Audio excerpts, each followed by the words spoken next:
আলহামদুলিল্লাহি ওয়াহদা ওয়াসসালাতু ওয়াসসালামু আলা মান লা নাবিয়্যা।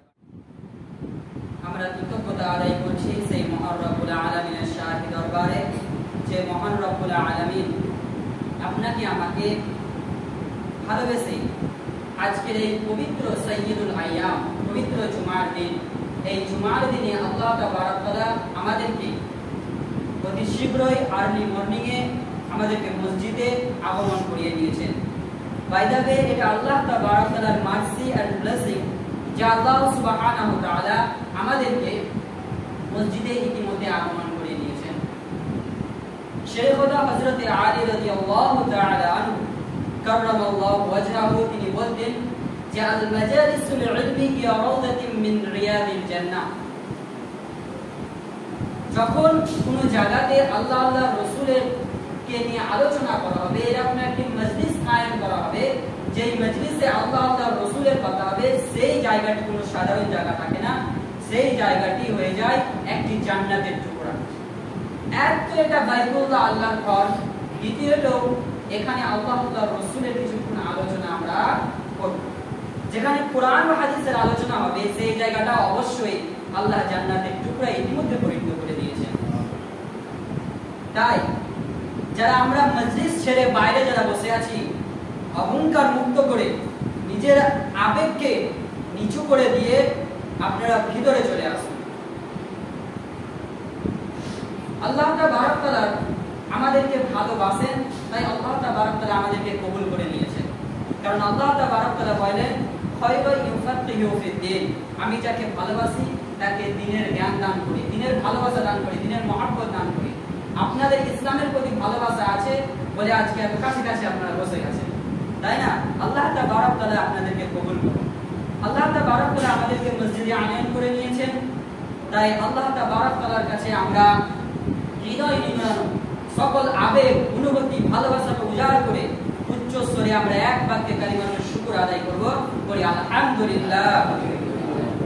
পরের পর্যায়ে সৃষ্টির শ্রেষ্ঠ মানব, যিনি মানবতার মুক্তির দূত, যিনি দোজাহান মুক্তির দিশারি, যিনি খাতামান নবিয়্যিন রাহমাতাল লিল আলামিন, তার উপরে হাজার হাজার দরুদ ও সালাম বর্ষিত হোক, বলি সাল্লাল্লাহু আলাইহি ওয়াসাল্লাম। আমিন। সম্মানীয় উপস্থিতি, আমার প্রাণ প্রিয় এলাকাবাসী, আশা করছি আপনারা ভালো আছেন, সুস্থ আছেন, ঈমানের সাথে আছেন। আমি দোয়া করি আল্লাহ তাবারক তাআলা আপনাদেরকে ভালো রাখুন। আল্লাহু আমরুহু ওয়া বারাকাল্লাহু ফি হায়াতি। আমরা গত সপ্তাহে সূরাতুল বুরুজ থেকে নিয়ে তাফসীর শুনছিলাম। সূরাতুল বুরুজের আমরা 3টি আয়াতের তাফসীর করেছিলাম, যেখানে মহান রব্বুল আলামিন 3টি আয়াতে 4টি বিষয়ে কথা বলেছেন, তাই তো? মনে আছে তো আপনাদের? এরপরে আল্লাহ তাবারক তাআলা এর পরের আয়াতে কি বলেছিলেন? আল্লাহ তাবারক তাআলা পরের আয়াতে 4টি থেকে নিয়ে 4 থেকে নিয়ে আরো 7টি, মোট 5টি, এরপর থেকে 5টি আয়াতে আল্লাহ তাবারক তাআলা আমাদেরকে একটি ঘটনা শোনাচ্ছেন, একটি কিসসা শোনাচ্ছেন। আল্লাহ তাবারক তাআলা আমাদেরকে কোরআনের আমাদেরকে শিক্ষা দেওয়ার জন্য সুন্দর একটি ঘটনা আমাদের সামনে উপস্থাপন করছেন, বিশ্বনবী মুহাম্মদ রাসূলুল্লাহ সাল্লাল্লাহু আলাইহি ওয়াসাল্লামকে জানিয়ে দেওয়ার জন্য এবং উনাকে জানানোর মাধ্যমে গোটা মানব জাতির উদ্দেশ্যে আল্লাহ তাবারক তাআলা আমাদেরকে একটি কি শোনাচ্ছেন? ঘটনা শোনাচ্ছেন।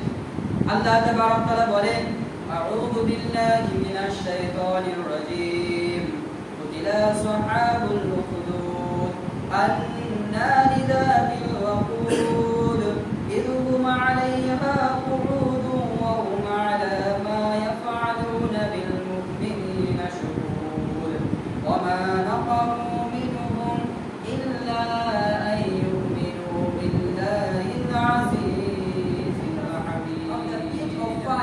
Fire supplied abundantly with fuel. Behold, the set over against the fire, and they witnessed what that they were doing against the believers, and they will treat them for on other reason. কোনো কারণ ছিল না, একটাই কারণ। কি কারণ? Then they believed in Allah, তারা আল্লাহর উপরে বিশ্বাস স্থাপন করেছিল। Exalted in power, worthy of all praises. কুতিলা আসহাবুল উখদুদ, একটি গর্ত খনন করা হয়েছিল, একটি খন্দন তৈরি করা হয়েছিল, বিশাল খন্দন করা হয়েছিল।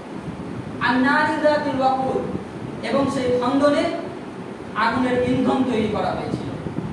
ইদহুম আলাইহা কুউদ, এবং তার কিনারায় বসে জালিমেরা সেটা পরিত্যক্ত করেছিল।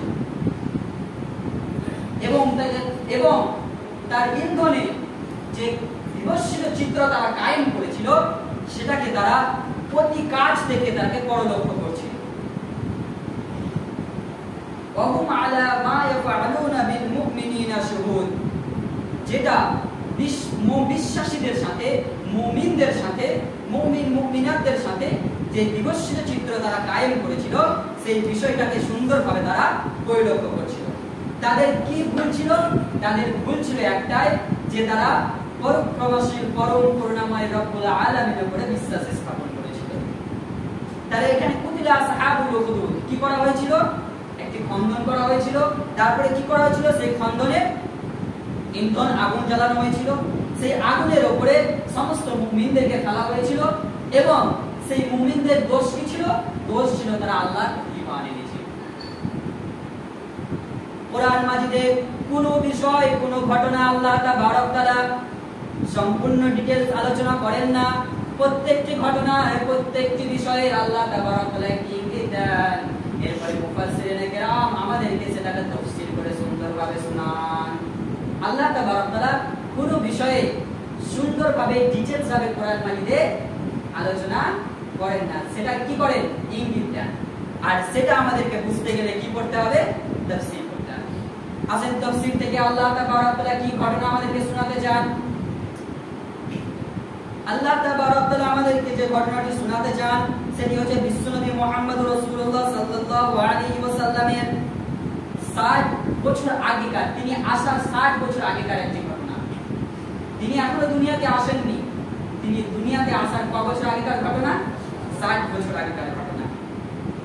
প্রসিদ্ধ বর্ণিত মতে বর্তমান যেটাকে আমরা সৌদি আরবিয়া বলে চিনি, এই সৌদি আরবিয়ার ইয়ামানের নিকটবর্তী, এই ইয়ামান বলে একটা দেশ আছে না, এই ইয়ামানের নিকটবর্তী একটি নাজরান বলে একটা এলাকা আছে। এই নাজরানে এই ঘটনাটি ঘটেছিল, এবং কোন গল্প কথকে এবং কোন বই বা কোন হিস্ট্রিতে এটাকে রিসার্চ করে দেখা গেছে যে সেই বাদশা, যে জালিম বাদশা এই কাজটি করেছিল, সেই জালিম বাদশার নাম এসেছে জুনওয়াস উরফে ইউসুফ ইবনে শারাহবিল। ইউসুফ ইবনে শারাহবিল। কিন্তু হাদিসটি বর্ণনা করেছেন সাহাবী সুয়াইব রুমি রাদিয়াল্লাহু তাআলা আনহু। তিনি হাদিসটি ঠিক এরকম ভাবে বর্ণনা করেছেন যে কোনো এক স্থানে কোনো এক বাদশার সময় তিনি নাম উচ্চারণ করেনি, যেখানে কোরআন মাজিদ কোনো হাদিস নাম উচ্চারণ করেনি, সেখানে কোনো মুফাসসিরিনে কেরাম আজ পর্যন্ত সেই জালিম বাদশার নাম উচ্চারণ করেনি। কিন্তু কোনো ইতিহাসের বইয়ে এই বাদশার নামটি পাওয়া যায়। সেই বাদশা কি করেছিল? সেই বাদশা সেখানকার সব থেকে বেশি প্রভাবশালী বাদশা ছিল। সেই প্রভাবশালী বাদশা জালিম বাদশার আন্ডারে একটি জাদুকর কাজ করত। এই জাদুকর সেই বাদশার যতগুলো এরিয়া রয়েছে, যে যত জায়গায় ও রাজত্ব করত, আর যতগুলো নির্বাচন ছিল, সব জায়গাকে জাদুর মাধ্যমে কন্ট্রোল করত, মানুষদেরকে বশীভূত করে রাখতো, সব মানুষকে তার জাদুর মাধ্যম দিয়ে বশীভূত করে রাজার রাজ কায়েম করার জন্য সব সময় জাদুকর কাজ করত। কিন্তু আল্লাহ তাবারক তাআলা যতই বড় জাদুকর হোক, যতই বড় ক্ষমতার দাপট থাকুক, যতই বড় সে ক্ষমতার চালে বসে থাকুক না কেন, মৃত্যুর কাছ থেকে রেহাই পাবে। আল্লাহ তাবারক তাআলা সাফ জানিয়ে দিয়েছেন, কুল্লু নাফসিন যায়কাতুল মাউত, every soul will taste death, মৃত্যুর স্বাদ তোমাকে চাখতেই হবে। সুতরাং যখন সেই জাদুকর বার্ধক্যে উপনীত হলো, তখন সেই বাদশাকে এসে বলল, ইয়া বাদশা, আপনি শুনুন, আমি বার্ধক্যে উপনীত হয়ে পড়েছি, হয়তো আর বেশি দিন আমি দুনিয়ার বুকে থাকবো না। তাই আমার যে জাদু বিদ্যাগুলো রয়েছে, যে বিদ্যাগুলো আমি এতদিন ধরে উপার্জন করেছি, সেই বিদ্যাগুলো আমি কাউকে শিখিয়ে দিতে চাই, যে আমার পরে আপনার রাজ্য কায়েম করবে, এই রাজ্য পুরো সুন্দর সুন্দরভাবে কন্ট্রোল করতে পারবে, এরকম আমাকে একটি বালক এনে দিন, যে বালকটিকে আমি সুন্দরভাবে আমার জাদুবিদ্যা শিখিয়ে দেব। রাজা তার গোটা রাজ্যে তার সৈন্যকে দিয়ে তালাশ শুরু করে দিল যে এরকম বালক কোথায় পাওয়া যায় যে অত্যন্ত মেধা ও শক্তিশালী হবে, অনেক কর্মঠ হবে। তখন সৈন্যরা খুঁজতে খুঁজতে এমন একটি বালককে নিয়ে হাজির করলো যে বালকটি অত্যন্ত প্রখর বুদ্ধিমত্তা, অত্যন্ত মেধাবী। তো সেই বাদশার কাছে যখন সেই বালককে হাজির করা হলো, তখন বাদশা সেই বালকের উদ্দেশ্যে বলল যে আজ থেকে তুমি এই জাদুকরের কাছে আসবে এবং এই জাদুকরের কাছ থেকে সমস্ত জাদুবিদ্যা তুমি শিখবে। বালক বলল ঠিক আছে, ওকে। এরপর থেকে নিয়ে সেই বালক প্রতিদিন বাড়ি থেকে নিয়ে জাদুকরের কাছে আসতো আর জাদুকরের সমস্ত জাদুবিদ্যা শিখত। এই আসা, বাড়ি থেকে আসা আর জাদুকরের কাছ থেকে বাড়ি যাওয়া, এই মধ্যবর্তী রাস্তায় একজন আল্লাহওয়ালা, একজন দরবেশ, একজন পাদ্রী সেখানে বসে থাকত এবং সেখানে বসে বসে আল্লাহর জিকির করত, রাসূল থাকত, মানুষ এসে তার কাছে বসতো এবং মানুষকে সে উপদেশ দিত। সেই রকম দৃশ্য দেখতে দেখতে সেই পাদ্রীর কাছে বসতে শুরু করলো। পাদ্রীর কাছে বসলো, আল্লাহওয়ালার কাছে বসতে বসতে সেই উপদেশগুলো গ্রহণ করতে করতে সে এক সময় তার মেন্টালিটি চেঞ্জ হয়ে গেল। সে আস্তে আস্তে যেন পরম করুণাময় রব্বুল আলামিন এক আল্লাহর প্রতি, এক ঈশ্বরের প্রতি সে বিশ্বাস স্থাপন করতে শুরু করলো। এরকম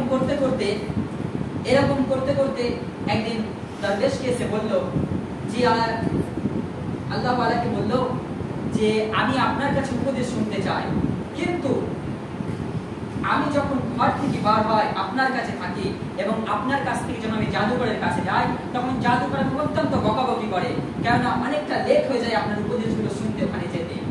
তখন দরবেশ তাকে শিখিয়ে দিল যে তুমি যখন বাড়ি থেকে বার হবে তখন বাড়ি থেকে বার হয়ে আমার কাছে জাদুকর কাছে ওর কাছে যাওয়ার সময় আমার কাছে বসে যাবে, আমার কাছে বসে কিছু উপদেশ শুনবে এবং জাদুকরকে গিয়ে বলবে যে ঘর থেকে আসতে আমার লেট হয়ে গেছে।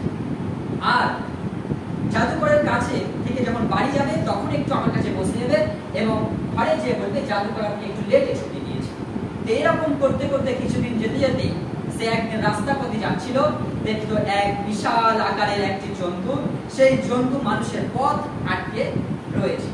সে মনে মনে ভাবলো যে আজকে আমি সেই বুজুর্গ আল্লাহ সত্য আছে কি আমি আজকে এক্সাম নেব, পরীক্ষা নেব।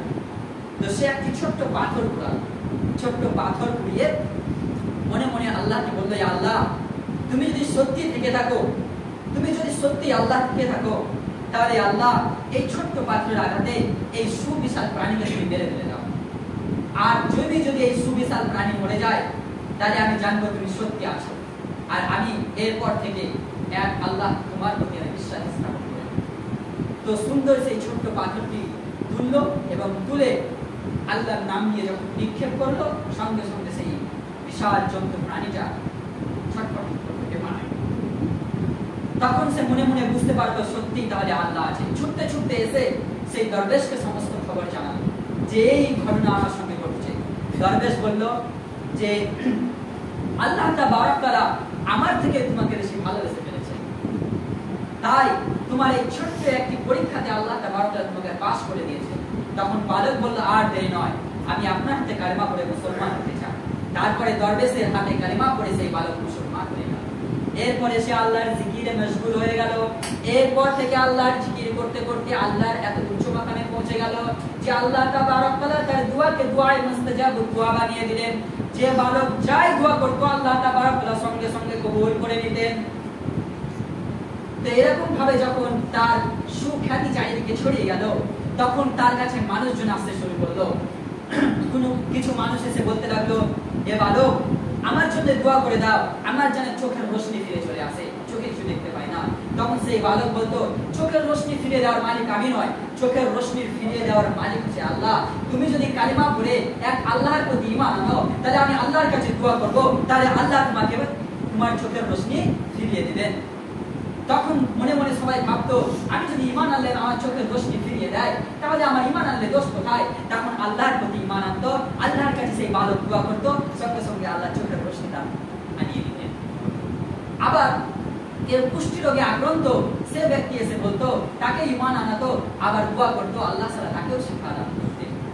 এরকম ভাবে যখন চারিদিকে তার সুখ্যাতি ছড়িয়ে পড়লো, তখন এক রাজ দরবারে যে রাজার আন্ডারে এক মন্ত্রী কাজ করত, সেই মন্ত্রী কিন্তু ছিল অন্ধ। যখন সেই মন্ত্রী খবর পেল, অনেক উদ্যোগন, অনেক কিছু উপহার, গিফট সেই বালকের কাছে নিয়ে হাজির হলো এবং বালককে বলল, তুমি যদি আমার চোখের রোশনি ফিরিয়ে দাও, তাহলে আমি সমস্ত উপহার আমি তোমাকে দিয়ে দেব। তখন সেই বালক বলল, দেখেন, আমি চোখের রোশনি ফিরিয়ে দেওয়ার মালিক নয়, চোখের রোশনি ফিরিয়ে দেওয়ার মালিক তিনি কে? আল্লাহ। তখন সে বলল, আপনি যদি ওই আল্লাহর প্রতি ঈমান আনেন, আমার রবের প্রতি ঈমান আনেন, এক ঈশ্বরের প্রতি ঈমান আনেন, তাহলে আমি আল্লাহর কাছে দোয়া করতে পারি এবং আল্লাহ আপনার চোখের রোশনি ফিরিয়ে দিবেন। তখন সেই মন্ত্রী মনে মনে ভাবলো যে আমি তো অন্ধ, আমার চোখের রোশনি ঈমান আনলে যদি আল্লাহ ফিরিয়ে দেয়, তাহলে কেন আমি ঈমান আনবো না? তখন সেই মন্ত্রী ঈমান আনলো। ঈমান যখন আনলো, তখন সেই বালক আল্লাহর কাছে হাত তুলে দোয়া করলেন। সঙ্গে সঙ্গে আল্লাহ তাবারক ওয়া তাআলা তার দোয়া কবুল করলেন এবং মন্ত্রীর চোখের রোশনি ফিরিয়ে দিলেন। এবার মন্ত্রী মশাই যখন সেই জালিম বাদশার দরবারে গেল, সেই জালিম বাদশাটাকে দেখে বলল, ও মন্ত্রী, তুমি তো অন্ধ ছিলে, তোমার চোখের রোশনি কে ফিরিয়ে দিল? তখন সেই মন্ত্রী বলল, আমার রব পরম করুণাময় রব্বুল আলামিন, সে আমার চোখের রোশনি ফিরিয়ে দিয়েছে। তখন সেই জালিম বাদশা বলল, বুঝেছি, এতদিন পর আমার রহমতের দৃষ্টি তোমার দিকে পড়েছে। তখন সেই মন্ত্রী মশাই বলল, না না, আপনার রব, আমার রব সেই পরম করুণাময় রব্বুল আলামিন, সুতরাং আপনি আমার রব নন, আপনি আমার রব নন, আমার রব হচ্ছে আমার রব্বুল আলামিন, যিনি আপনি আর রব, আমার রব মহান সৃষ্টিকর্তা। তখন জালিম বাদশা অত্যন্ত রাগান্বিত হয়ে বলল, বেয়াদব, তুমি আমার নির্বাচন এলাকায় থাকো, তুমি আমার আন্ডারে থাকো, আমি তোমাকে ভরণ পোষণ দিই, আর তুমি অন্যজনকে রব বলে মানো, এটা তো আমি মেনে নিতে পারি না। সঙ্গে সঙ্গে একে গ্রেফতার করা হলো, এর উপরে নির্যাতন করা হলো, এর উপরে এমন ভাবে স্টিম রোলার চালানো হলো। তখন সে বাধ্য হয়ে বলল যে ঈমান আমি অমর বালকের কাছ থেকে শিখেছি। তখন সেই বালককে গ্রেফতার করা হলো, সেই বালককে আনা হলো, সেই বালক রাজ দরবারে এলো। সেই বালক রাজ দরবারে তখন সেই বালককে বলল, যে বালক, আমি তোমাকে জাদু শিখালাম, আর তুমি সেই জাদুর কারবার করে তুমি এখন এক আল্লাহর ইবাদতের দাওয়াত দিচ্ছ। তখন সেই বালক বলল, যে দেখেন, আমি জাদু করি না, আমি এক পরম করুণাময় রব্বুল আলামিনের প্রতি ঈমান এনেছি। সুতরাং আমি আল্লাহর কাছে দোয়া করি, আল্লাহ তাবারক তাআলা আমার দোয়া কবুল করে নেন এবং আল্লাহ তাবারক তাআলা আমাকে অত্যন্ত ভালোবাসেন। তাই এই দোয়ার বরকতে এদের রোগাক্রান্ত এই চোখের রোশনি আল্লাহ তাবারক তাআলা ফিরিয়ে দিয়েছেন। সুতরাং এখনো সময় আছে, বাদশা, আপনাকেও আমি দাওয়াত দিচ্ছি, এক আল্লাহ পরম করুণাময় রব্বুল আলামিনকে মেনে নেন, না হলে আপনার খবর খারাপ আছে। তখন সেই বালকের কথা শুনে বালককে বলল, তুমি তো একটা ছোট বালক। তার সৈন্যকে বলল, সৈন্য, এই বালককে আমি মারতে চাই না। এই বালককে কেন মারতে চাই না?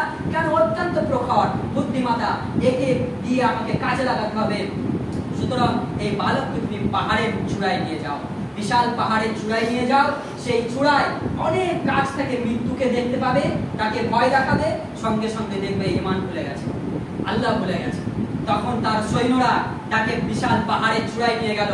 সেই পাহাড়ের চূড়ায় নিয়ে গিয়ে তাকে বলল, দেখো, নিচ পর্যন্ত দেখো। তখন নিচ পর্যন্ত যখন দেখে, তখন পাহাড়ের চূড়া থেকে নিচটা দেখলে কিরকম ভয় লাগে বলেন তো? তখন সেই বালক বলল, যে তুমি আমাকে মারতে এনেছো, আমাকে তো মারতে পারবে না, কারণ আমি রব্বুল আলামিনের উপরে বিশ্বাস স্থাপন করি।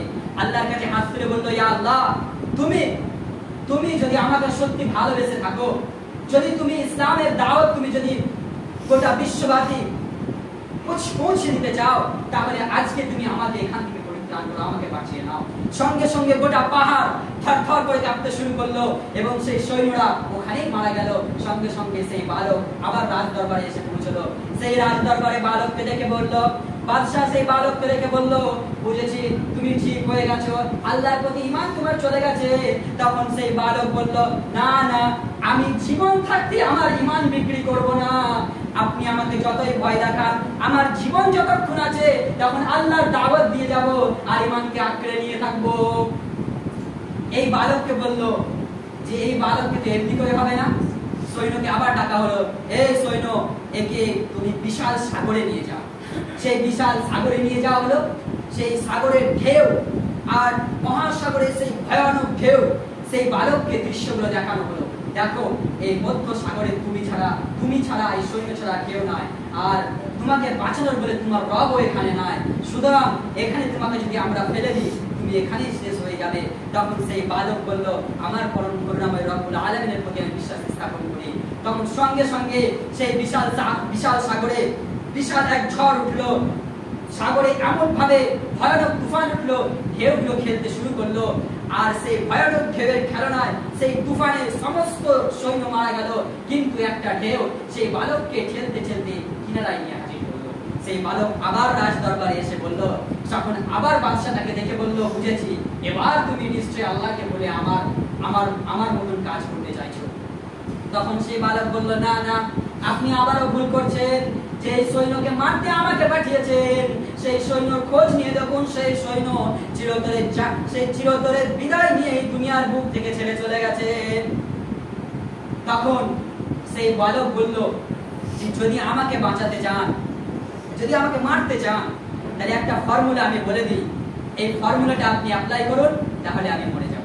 বলল কি, একটি বিশাল সমাবেশের আয়োজন করুন, বিশাল এক সমাবেশের আয়োজনে আমাকে সুলিতে চড়ান এবং সেখানে একটি তীর নিয়ে আমার দিকে তীর নিক্ষেপ করবেন এবং এই কালেমাটা পড়বেন, রব্বি হাযাল গোলাম। এই বালকের যে রব, এই গোলামের যে রব আছে, রব্বুল আলামিন, সেই পরম করুণাময় রব্বুল আলামিনের নামে এই তীর নিক্ষেপ করলাম। এই কথাটা যদি আপনি বলেন, তাহলে ওই তীর আমার বুকে এসে আঘাত হবে, আমার শরীরে এসে আঘাত হবে, তাহলে আমি মারা যাব। তখন বলল ঠিক আছে। তারপরের দিনই বাদশাহ বিশাল সমাবেশের আয়োজন করলো। সমাবেশের আয়োজন করার পর সেখানে বালককে ডাকা হলো, বালককে প্রকাশ্য সবার সামনে শুলিতে চড়ানো হলো এবং একটা তীর নিয়ে সেই জালিম বাদশাহ তীরটা রব্বি হাযাল গোলাম, এই গোলামের রব পরম করুণাময় রব্বুল আলামিনের নামে তীরটি নিক্ষেপ করলাম। তীরটি যে সরাসরি সেই বালকের কান বরাবর এসে লাগলো, সেই বালক সঙ্গে সঙ্গে কানে হাত দিয়ে বলল, ও গোটা প্রকাশ্য কমকে উদ্দেশ্য করে বলল, দেখেন এতক্ষণ আমাকে মারার জন্য এই বাদশা কত কিছু করেছে, কিন্তু আমি যখন আল্লাহ তাআলার নাম নিয়ে মারতে বলেছি, সঙ্গে সঙ্গে আমার মৃত্যু, আমি অনেক কাছ থেকে মৃত্যুকে প্রত্যক্ষ করছি যে এখন আমি মৃত্যুবরণ করব। সুতরাং আপনারাও চিন্তা করুন, এক পরম করুণাময় রব্বুল আলামিন ছাড়া আর কেউ নয়, রব্বুল আলামিনের প্রতি ঈমান আনুন। এরকম বলতে বলতে ইসলামের দাওয়াত দিতে দিতে সে চিরতরে এই জিন্দেগি থেকে, চিরতরে এই পৃথিবী থেকে পরলোক গমন করলো। এরপরে সমস্ত মানুষ যখন এই বিষয়টাকে দেখলো, তখন এই বিষয়টাকে দেখে প্রত্যেক মানুষ সবাই বললো, অবশ্যই এতক্ষণ ধরে যে বাদশা, এতক্ষণ ধরে যে জালিম বাদশা এই বাচ্চাকে মারার জন্য, এই বালককে মারার জন্য এত কিছু প্ল্যানিং করলো, এত কিছু পর্যালোচনা ঘটালো, কিন্তু এই বালককে মারতে পারলো না। কিন্তু এই বালকের রব পরম করুণাময় রব্বুল আলামিনের নামে এই তীর যখন নিক্ষেপ করলো, সঙ্গে সঙ্গে এই বালক মারা গেল। অবশ্যই পরম করুণাময় রব্বুল আলামিন ছাড়া দ্বিতীয় আর কোনো রব হতে পারে? ধরে বলেন না। তখন সমস্ত প্রকাশ্যে সবাই মুসলমান হয়ে গেল। জালিম বাদশা বলল, আরে একজনকে ইসলাম থেকে সরাতে চাইলাম, এখন তো হাজার হাজার ইসলামের পক্ষে, এবার কি করা যায়? আরে পৃথিবীর বুক থেকে নিয়ে আল্লাহ তাআলার এটাই হচ্ছে স্টাইল, যে আপনি একজনকে ইসলাম থেকে ছড়াবেন, একজনকে ইসলাম থেকে সরাবেন, আল্লাহ তাআলা ইসলামের হাজার হাজার সৈন্য তৈরি করে দেবেন। তখন সঙ্গে সঙ্গে সমস্ত মানুষ এক বাক্যে তারা সাক্ষ্য দিল, I bear witness that there is no God but Allah, আল্লাহ ছাড়া অন্য কোনো মাবুদ নেই, আল্লাহ ছাড়া অন্য কোনো ইলাহা নেই। তখন সেই জালিম বাদশা বলল, খন্দন, এই যে এবার খন্দন, উদিলা আসহাবুল উখদুদ, খন্দন করো, গোটা এলাকা জুড়ে খন্দন করো, আর নারী দাতুল ওয়াকুদ, ইন্ধন তৈরি করো, আগুন তৈরি করো সেই খন্দনে, ইদহুম আলাইহা কুউদ। তখন সেই জালিম বাদশা কি করলো, সেই খন্দন তৈরি করলো, বিশাল এলাকা জুড়ে খন্দন তৈরি করলো। এই খন্দন তৈরি করে সেখানে আগুন প্রজ্বলিত করলো। এই আগুনকে প্রজ্বলিত করে সেবার বললো, এই সবাই শুনো, যদি কেউ ইমানকে রক্ষা করতে চাও, যদি ইমানকে বাঁচাতে চাও, তাহলে কিন্তু তোমাদেরকে এই আগুনের মধ্যে আমি ইন্ধনের মধ্যে ফেলে দেব। সুতরাং now that decision is yours, সিদ্ধান্ত তোমার। এখন তোমার জীবনের পরোয়া করবে নাকি তোমার ইমানের পরোয়া করবে? যদি ইমানকে বাঁচাতে চাও তাহলে জীবন দিতে হবে, আর জীবনকে বাঁচাতে চাও তাহলে ইমানকে ভুলে দিতে হবে। এখন সমস্ত মানুষ একসঙ্গে হয়ে বলল, যতক্ষণ জীবন থাকবে যে আল্লাহর প্রতি ঈমান এনেছি, এক বিন্দু রক্ত যদি আমার শরীরে থাকে, এক ফোঁটা শ্বাস প্রশ্বাস যদি আমার মধ্যে থাকে, তবে কিন্তু ঈমানকে আমরা বিক্রি করব না, চাই তুমি আমাদের জীবনকে নিয়ে নাও। সমস্ত মানুষ বলল, আমরা ইন্ধনের মধ্যে পড়ে যেতে ইচ্ছুক আছি। সমস্ত মানুষ ইন্ধনের মধ্যে কি বিভৎসিত চিত্র, সেই ইন্ধনের মধ্যে জালিম বাদশা এক এক করে ধরছে আর মানুষদেরকে ফেলছে, এক এক করে ধরছে আর মানুষদেরকে ফেলছে। ঠিক এরকম ভাবে বিভৎসিত যে চিত্র, সেই চিত্রটা জালিমেরা সেটাকে ইদহুম আলাইহা কুউদ, কিনারায় বসে বসে তারা এটাকে প্রত্যক্ষ করছে আর দেখছে। ওয়াহুম আলা মা ইয়াফআলুনা বিল মুমিনিনা শুহুদ, তারা যে মুমিন মুমিনাতদের প্রতি যে বিভৎসিত চিত্র কায়েম করেছিল, সেটার প্রতি তারা নিজেরাই সাক্ষ্য, মানে এমন বিভৎসিত চিত্র তারা কায়েম করেছিল। আল্লাহ তাবারক তাআলা তাদের প্রতি এমন একটা পরীক্ষা নিয়েছিলেন, অন্য একটা হাদিসের মধ্যে এসেছে, হাদিসটি সহিহ মুসলিমের হাদিস, হাদিসটি 3005 নম্বর হাদিস। সেই হাদিসের মধ্যে উল্লেখ আছে, ওই দিনকে এমন একটি মেয়ে ছিল, যে মেয়ের কোলে নবজাত শিশু ছিল। নবজাত শিশু কথা বলতেও পারে না, ছোট্ট নবজাত শিশু। সেই নবজাত শিশুর কে মুখের দিকে তাকিয়ে মা মনে করে ভাবছে, আমার জান তো না হয় যাবে সে ব্যাপার আলাদা, কিন্তু আমার এই ছোট বাচ্চা, আমার এই কলেজের টুকরা নয়নিকে কিভাবে আমি আগুনে ফেলে দিতে পারি? কোনো মা কি চাইবে? মনে মনে ভাবলো, থাক আমি একটা মিথ্যা কথা বলি, আমি এদেরকে বলি যে আমি ঈমান আনি নাই। তখন আল্লাহ তাবারক তাআলা সঙ্গে সঙ্গে সেই ছোট্ট বাচ্চা নবজাত শিশু, সেই নবজাত শিশুর মুখে বলি ফুটিয়ে দিলেন। সঙ্গে সঙ্গে সেই নবজাত শিশু বলছে, মা খবরদার, তুমি আগুনে ঝাঁপ দিয়ে দাও। তুমি যদি আগুনে ঝাঁপ দিয়ে দাও, সঙ্গে সঙ্গে আল্লাহ তোমাকে জান্নাতে ঢুকে দেবে, আর তুমি ঈমান বিক্রি করতে যেও না। যখন এই নবজাতকের শিশুর মুখে এই ছোট্ট কথাটা শুনলো, সঙ্গে সঙ্গে মা ফুল এন্ড ফাইনাল ডিসিশন নিয়ে নিলেন যে অবশ্যই আমি এই ইন্ধনে ঝাঁপ দেব। সঙ্গে সঙ্গে মা বাচ্চাকে ইন্ধনে ঝাঁপ দিয়ে দিলেন। আল্লাহ তাবারক তাআলা আমাদেরকে এই সুন্দর এই কাহিনীটা থেকে বুঝিয়ে দিচ্ছেন যে ঈমান কি বড় একটা জিনিস। আর এই সূরাটা আমরা প্রথমে পড়ে যখন তাফসীর করি, তখন আমরা বলেছিলাম যে এই সূরাটা কোথায় নাযিল হয়েছে? মক্কায় নাযিল হয়েছে। মক্কায় কেন নাযিল হয়েছে? মক্কায় এই কারণে নাযিল হয়েছে যে মক্কায় সব থেকে মারামারি, কাটাকাটি। বিশ্বনবী মুহাম্মদ রাসূলুল্লাহ সাল্লাল্লাহু আলাইহি ওয়াসাল্লামকে বলছেন, ও আমার রাহমাতাল লিল আলামিন, তুমি এই সাহাবাদের কি মার দেখছো? তোমার সাহাবীদেরকে কিভাবে হত্যা করছে, কতল করছে, আমার কাছে ঘটনা শুনো। তোমার এখানে আসার 60,000 বছর আগেকার ঘটনা, সেই ঘটনায় তুমি পরিলক্ষিত করো। আর বিশ্বনবী মুহাম্মদ রাসূলুল্লাহ সাল্লাল্লাহু আলাইহি ওয়াসাল্লাম জানিয়ে দিলেন, ওরা ঈমান বাঁচানোর জন্য তোমার সাহাবীদের শুধু হত্যা হচ্ছে। এমন একটা সময় ছিল যে আমার মুমিন মুমিনাতরা ঈমানকে বাঁচানোর জন্য তারা জীবিতভাবে তারা আগুনে ঝাঁপ দিয়ে দিয়েছিল। আর আমরা ঈমানকে বাঁচানো, ঈমানকে বিক্রি করতে দ্বিধাবোধ করি না। দুনিয়াবি একটু জিনিসের কারণে ঈমানকে বিক্রি করতে দ্বিধাবোধ করি না। এমন একটা সময় আমরা বিলং করছি, এমন একটা সময় আমরা পাস্ট এফেক্টিভ করছি, যে সময়টাকে বিশ্বনবী মুহাম্মদ রাসূলুল্লাহ সাল্লাল্লাহু আলাইহি ওয়াসাল্লাম বলেছেন ঈমানকে বাঁচানো অনেক ডিফিকাল্ট হবে, অনেক কঠিন হবে। যেখানে বিশ্বনবী সাল্লাল্লাহু আলাইহি ওয়াসাল্লাম উপমা দিয়ে বলেছেন, একটি জ্বলন্তময় আঙ্গার, একটি আগুন, এই আগুনকে হাতের তলায় রাখবে, সেটা তোমার জন্য কষ্টদায়ক হবে না, সেটাকে তুমি কমফোর্টেবল, সেটাকে তুমি নিয়ে থাকতে পারবে। কিন্তু ঈমানকে বাঁচাতে তোমার অনেক কষ্ট হবে, ঈমানকে তুমি ধরে রাখতে পারবে না। হাদিসের মধ্যে এসেছে, ইসবিহু মুমিনান ওয়া ইমসি কাফিরান ওয়া ইমসি মুমিনান ওয়া ইসবিহু কাফিরান। একজন মুমিন সকালবেলায় যে মুমিন থাকবে, সন্ধ্যাবেলায় কাফের হয়ে যাবে।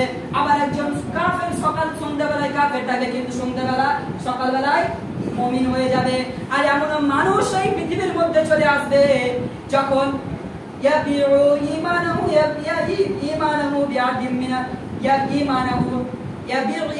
বিআদিম মিনাদ দুনিয়া, ঈমানকে বিক্রি করে দিবে দুনিয়ার জন্য। এরকম মানুষ আছে না নাই? এরকম মানুষ আছে না? ছোট্ট দুনিয়ার জন্য নিজের ঈমানকেও বিক্রি করে দিতে চাইছে। কিন্তু এই সূরা বুরুজ থেকে আপনার ক্লাস নেন, শুরু বয়স থেকে আপনারা শিখেন ঈমানকে তারা কিভাবে বাঁচিয়েছিল। আজকে আমরা ঈমানকে বাঁচাতে পারি না। ঈমানকে দুনিয়ার কোনো কারণের জন্য যে ঈমান লেবাসধারী কোরআন হাদিস তাও পড়ে না, আছে না নাই? যে ঈমান তোমাকে দিন কায়েমের আন্দোলনে ধার ধরতে পারে না, তুমি সলসর রাম আর বামপন্থীর কথা স্লোগান দিতেই ব্যস্ত। এমনও ঈমান আছে মাথায় পাগড়ি বেঁধে জুব্বা পরে কোরআন জুব্বা পরে ইসলামিক মঞ্চে উঠে অনেক বড় বড় কথা বলে, কিন্তু কোরআন হাদিস কিভাবে ঠিক করতে হয় কোরআনটাকে ঠিক মতো করতে পারে না। এরকম আছে না নাই? যে ঈমান আপনাকে শুধু খাওয়া দাওয়া মজ মস্তি নিয়ে ব্যস্ত রেখেছে।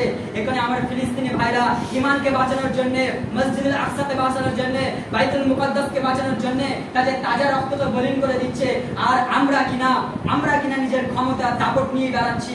আর আমরা নিজেই ভাবছি যে আমরা কি হনু। আর এটাই ভেবে আমরা সোফার পরে বসে বসে বিরাট কোহলি আর মেসিকে নিয়ে ভাবছি। আর ওইদিকে আমার মুসলিম ভাইরা ফিলিস্তিনে তারা নিজের তাজা রক্তকে বলিন করে দিচ্ছে। এখনো সময় আছে, নিজের ঈমানকে বাঁচানোর চেষ্টা করুন। মুনাফিকদেরকে প্রশ্রয় দিবেন না। মুনাফিকরা এই জামানার সব থেকে আপনার ঈমান লুটবে, শয়তানের থেকে বেশি মুনাফিকরা। আর মুনাফিকরা কিরকম দেখতে হবে জানেন? মুনাফিকরা আমাদের মতন দেখতে হবে। বুকে দাড়ি থাকবে, মাথায় টুপি থাকবে, মসজিদে আসবে, পাঁচ কাতারে থাকবে, নামাজ পড়বে, আবার মসজিদের গুনায় গেছে মুনাফিকি করে করবে। এরা মুনাফিকদের আলামত এইটা হবে শেষ জামানার। সুতরাং মুনাফিককে প্রশ্রয় দেওয়া যাবে? মুনাফিককে প্রশ্রয় দেওয়া যাবে না। এরপরে আল্লাহ তাবারক তাআলা আমাদেরকে বললেন আল্লাযী লাহু মুলকুস সামাওয়াতি ওয়াল আরদ আল্লাহু আলা কুল্লি শাইইন শাহীদ। আল্লাহ তাবারক তাআলা বললেন এই যে জালিমরা মাজলুমদের সঙ্গে এরকম খারাপ ব্যবহার করলো, এই যারা বিহেভিয়ার করলো, এতটা নির্যাতিত নিষ্পেষিত করলো আমার মুমিনদের সাথে, তাদের উপর স্টিম রোলার চালালো, তারা কি জানে না যে এই যে জমিন রয়েছে, আসমান রয়েছে, এই জমিন আসমানের মধ্যে যা কিছু রয়েছে সব কিছু আমার ক্ষমতার অধীনে, আর আমি আল্লাহ তাবারক তাআলা নিজেই তার সাক্ষী। এরপরে পরের আয়াতে আল্লাহ তাবারক তাআলা বললেন ইন্নাল্লাযীনা ফাতানুল মুমিনিনা ওয়াল মুমিনাত থুম্মা লাম ইয়াতুবু ফালাহুম আযাবু জাহান্নাম ওয়া লাহুম আযাবুল হারিক। ও মাজলুম শুনো, ও জুলুমকারী শুনো, আমার মুমিনাতদের প্রতি, যারা ইসলামের পক্ষে আছে, আমার প্রতি আছে, যে ঈমানের প্রতি আছে, তাদের উপরে তুমি জুলুম করো, তুমি যদি এখনই তওবা না করো, তুমি যে আল্লাহর দিকে ফিরে না আসো, তোমার জন্য আমি ওটা প্রস্তুত করে রেখেছি যেটা জাহান্নামের অতল গহ্বর। আল্লাহ তাবারক তাআলা জালিমদের জন্য কি প্রস্তুত করে রেখেছেন? জাহান্নাম প্রস্তুত করে রেখেছেন। এবার মুসলিমদেরকে সান্ত্বনা দিচ্ছেন। আল্লাহ তাবারক তাআলা বললেন ইন্নাল্লাযীনা আমানু ওয়া আমিলুস সালিহাত লাহুম জান্নাতুন তাজরি মিন তাহতিহাল আনহার যালিকা ফাওজুল কাবীর। যারা জান্নাতি তাদের জন্য শোনো, যারা ওই আইন ধরে পড়ে, যারা এখনো পর্যন্ত জালিমদের অত্যাচারে এখনো পর্যন্ত মাসলুম হয়ে পড়ে রয়েছো, তোমাদের জন্য আমি জান্নাত প্রস্তুত করে রেখেছি। যে বিশেষ জান্নাত, সেই বিশেষ জান্নাতের তল দিয়ে বিশেষ নহর প্রবাহিত হবে। আল্লাহ তাবারক ওয়া তাআলা বলেন লাইকা আসহাবুন নার ওয়া আসহাবুল জান্নাতি হুমুল ফাইজুন। যারা জান্নাতি আর যারা জাহান্নামী, যারা সাফল্য, যারা ব্যর্থ, তারা কোনো সমান হতে পারে না। যারা জান্নাতি তারাই সফল। এরপরে আল্লাহ তাআলা বলেন ওরা জানে না আমার ধরা অনেক কঠোর, আমি যাকে ধরি না ধরলে কিন্তু ছাড়ি না। তুমি এখনো জমিনের বুকে নিজের ক্ষমতা দেখাও, নিজের দাপট দেখাও, নিজের অহংকার দেখাও, নিজেকে অনেক বড় মনে করো, মাসলুমদেরকে সব সময় অত্যাচার করো, আমাদের ছেড়ে বসে আছো বলে আল্লাহ তাবারক তাআলা এখন যেমন তোমাদেরকে সৃষ্টি করে রেখেছেন, ঠিক আল্লাহ তাবারক তাআলা আবার তোমাকে পুরো সৃষ্টি করবে। বিশ্বাস হয় তো? আমি ছোট্ট এই আয়াতের ব্যাখ্যা দিয়ে আমি এখান থেকে বিদায় নিব, জাস্ট 2 মিনিট। সব থেকে পৃথিবীর মধ্যে যত মেশিন রয়েছে তার মধ্যে আজিব, active, unique and parallel characteristic গুরুত্বপূর্ণ ভূমিকা অবলম্বন করেছে কম্পিউটার। কম্পিউটার আছে না না? কম্পিউটার এই যে পার্টস গুলো রয়েছে, স্পার্টস গুলো রয়েছে, এগুলো অনেক পুঙ্খানুপুঙ্খভাবে তৈরি করা হয়েছে। আপনি এগুলো যে তৈরি করেছে তার কাছে যাবেন কিংবা কোনো মেকারের কাছে যাবেন, সঙ্গে সঙ্গে বলবেন যে ভাই এটা কোনো প্রবলেম হয়েছে, ঠিক করে দিন তো। সঙ্গে সঙ্গে সেই মেকার কি করবে, সব কিছু খুলবে, খুলে সব স্পার্টসগুলো আলাদা আলাদা করে রেখে দেবে। এরপরে এটা কি প্রবলেম হয়েছে দেখে আবার ফিট করে দেবে। ওপেন হার্ট সার্জারি যে আপনার সার্জারি করে, আপনি যাবেন, আপনি যখন সার্জারি চলবে তখন ভিতরে সব কিছু বার করে নেবে, আবার ওগুলো ঠিক করে আবার তো আল্লাহর সৃষ্টি মানুষ, সে যদি এগুলো খুলে ফেলে আবার যদি ঠিকভাবে সেট করে দিতে পারে, তাহলে যে মানুষকে আল্লাহ তাবারক তাআলা সৃষ্টি করলো, সেই মানুষকে মনে হয় আল্লাহ তাবারক তাআলা দ্বিতীয়বার আর সৃষ্টি করতে পারবেন না? পারবেন? পারবেন তো? আল্লাহ তাবারক তাআলা শুধু সৃষ্টি করতেই পারবেন না, আল্লাহ তাবারক তাআলা বলেন বালা কাদিরিন আলা নুসাবিয়া বানানা, মানুষের যে অগ্রভাগের ছাপগুলো রয়েছে, যে ফিঙ্গারপ্রিন্ট রয়েছে, এই ফিঙ্গারপ্রিন্টের প্রতিটি মানুষের ফিঙ্গারপ্রিন্ট আলাদা আলাদা। এটা আমরা এই জানতাম হয়তো 1512 সালে মনে হয় জানলাম। উইলিয়াম ভার্সেল তিনি মনে হয় মানবের প্রতি রচনা করে এইটা জানিয়েছেন যে ফিঙ্গার সবারই আলাদা। কিন্তু এর আগে আল্লাহ তাবারক তাআলা 1400 বছর আগে 1500 বছর আগে কোরআনে বলে দিয়েছেন বালা কাদিরিন নাসাবিয়া বানানা। সো মানুষের সৃষ্টি কত দূরের কথা, মানুষের যে অগ্রভাগের ছাপগুলো রয়েছে, যে ফিঙ্গার আলাদা আলাদা ফিঙ্গার রয়েছে, এগুলো আমি পুনর্বিস্তার করছি। সুবহানাল্লাহ। সেজন্য এমন রবকে ছেড়ে আপনারা কোথায় যান? এখনো মাসরুমদের প্রতি যারা অত্যাচার করেন, খবরদার। এমনও ক্ষমতার চেয়ারে যারা বসে আছেন, খবরদার, নিজের দাপট দেখাবেন না, নিজের অহংকার দেখাবেন না। যে আল্লাহ তাবারক তাআলা আপনাকে ওই ক্ষমতার চেয়ারে বসিয়েছেন, সেই ক্ষমতার চেয়ার থেকে আপনাকে নিচে ফেলে দিতে পারেন না? পারেন না? পারেন না? পারেন না? পারেন। এখনো আল্লাহ তাবারক তাআলা যদি পারেন, যা পারেন তাই করতে পারেন। আল্লাহ তাবারক তাআলা আপনাকে পারেন তো আল্লাহ তাবারক তাআলা আপনাকে ওই ভাঙা গাড়িটা ধরিয়ে দিবে আর আপনাকে BMW কারে বসিয়ে দেবে। আর যে BMW কারে বসে আছে তাকেও ভাঙা ফেলা ধরিয়ে দিবে, আপনাকে BMW কারে বসিয়ে দিবে। যেটা কেউ পারেন না সেটা পারেন কে? আল্লাহ। তাহলে আজকে আমরা সূরাতুল বুরুজের 13 নম্বর আয়াত পর্যন্ত শেষ করলাম। তাই খুব সংক্ষিপ্ত কি বলার মাধ্যমে যদি আমরা স্নিপেট আমি ওয়াফি দাওয়ানা আলহামদুলিল্লাহি রাব্বিল আলামিন। May Almighty Allah bless us with paradise along with Muhammad